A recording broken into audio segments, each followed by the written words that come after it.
Hey everyone, Buddha here, gonna bring you this round of 16 game from the Gamecom Open tournament. It features vgAnfield versus Picnic.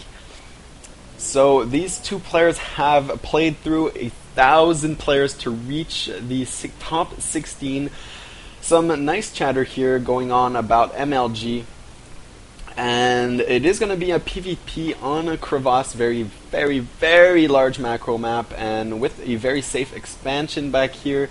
But it is a PvP, so these games are usually not that long, because PvP has evolved a lot into some 4 gates, 3 gates robo, and really we have seen some games end up on one base being starved and not being able to get an expansion because your opponent's putting so much aggression, and these are very micro-intensive and very intense games.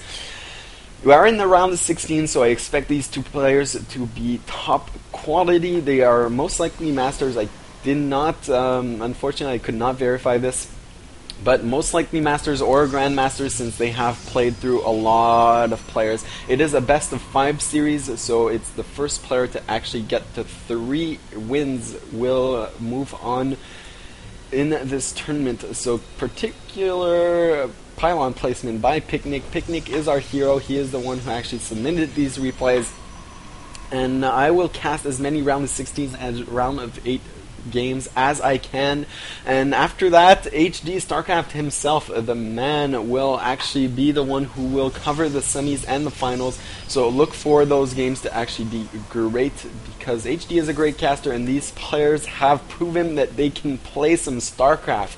The round of 8 is a best of 7, I do think, and these games are actually a best of 5, so look for these to be quite some good series at this point. Now these two players are going for similar builds, actually mirror builds at this point. You can see that Picnic is ever so slightly in front on his pro production, so a tiniest advantage for Picnic. He will probably get 8 minerals more than his 5 minerals more than his opponent, because that probe was out ever so slightly before. And really, we will just have to wait and see what happens in this game, because PvPs are usually a bit slow to start. You don't see any kind of action before these gates are done.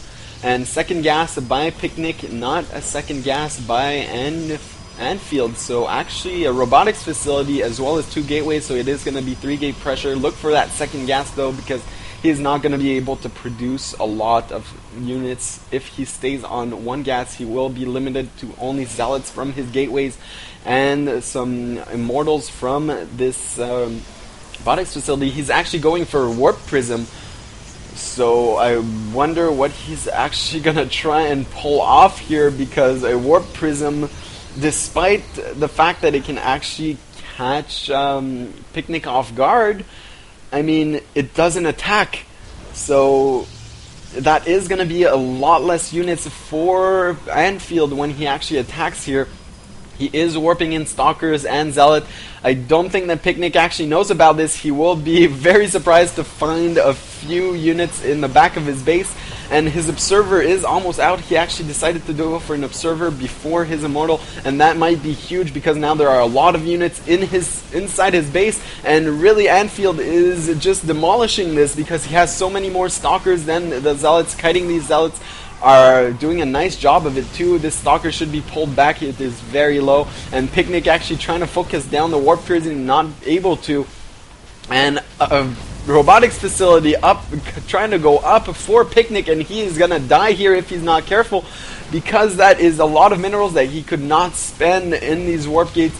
This one is actually producing an Immortal at this point, but it is powered down, so the Immortal doesn't go up, and the warp prison goes down, and that was huge for Anfield. Now he cannot warp in more reinforcements, and the nice defense by Picnic actually pulling out the warp prism. Now he's going to throw down another pylon, because he can only warping from a single gateway.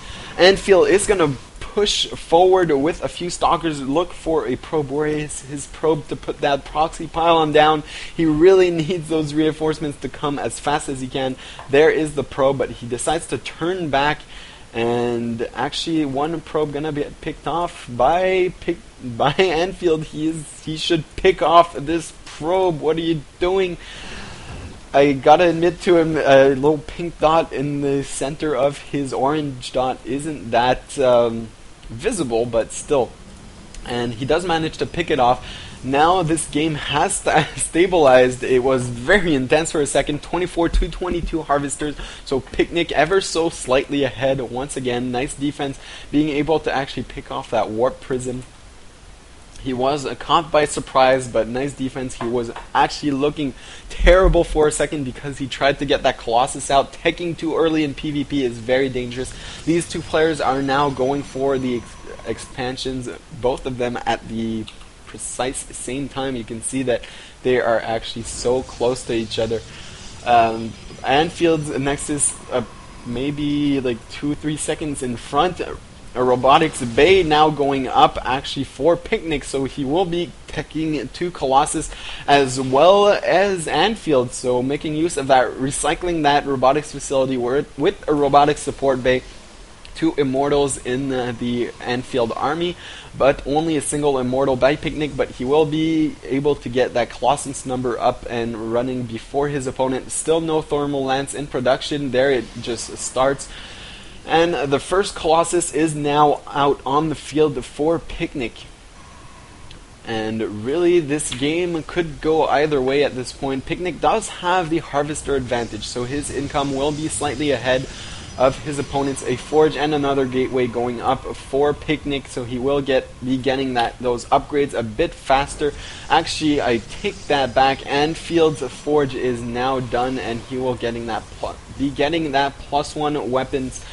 Ground weapons before his opponent, and that +1 ground weapon is so good on the Colossus because they attack twice, and I do believe that it is +2 damage. So instead of 15 damage per Thermal Lance, they do 17 per Thermal Lance. So that is 34 instead of 30 damage. That can play a huge role at this point. And really very even game, and I think that Picnic is still ever so slightly ahead. These two players are now saturated at 2 bases. Anfield should be getting a few more probes before being saturated, but this backdoor expansion doesn't need as many probes to be saturated.